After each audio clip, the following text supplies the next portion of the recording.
Во текот на вчерашниот ден беше одржана средбата на Општинскиот штаб за заштита и спасување. Градоначалникот на општина Велес Аце Коцевски извести дека мобилните екипи на општинската организација на Црвениот крст континуирано работат и се на терен за потребите на жителите. За набавка на храна и лекови за стари лица и хронични болни од последната седница на штабот до денес, значи во последните 7 дена, извршени се 12 набавки на лекови и храна на граѓаните кои се обратиле за таква помош. На телефонската линија за психосоцијална поддршка на граѓаните се јавиле 8 пати.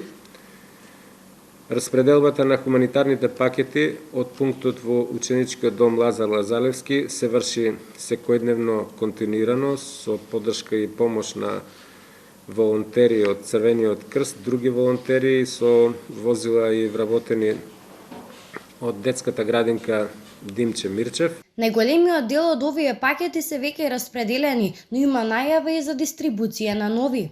Хабитат Македонија и Црвен крст на државно ниво обезбедија хуманитарни пакети наменети пред се за социјално ранливите категории граѓани од ромската етничка заедница. Опцијата лекарот волонтер интервенирал само во 2 случаи, информираше градоначалникот на општина Велес. Нашите сограѓанки и сограѓани уште еднаш ја потврдија својата хуманост на воредната крводарителска акција. 63 наши сограѓанки и сограѓани даруваа крв за да спасат човечки животи. Тоа е повеќе од очекуваното. Пред крајот од конференцијата, градоначалникот истакни и воедно изрази благодарност во името на сите жители на општина Велес.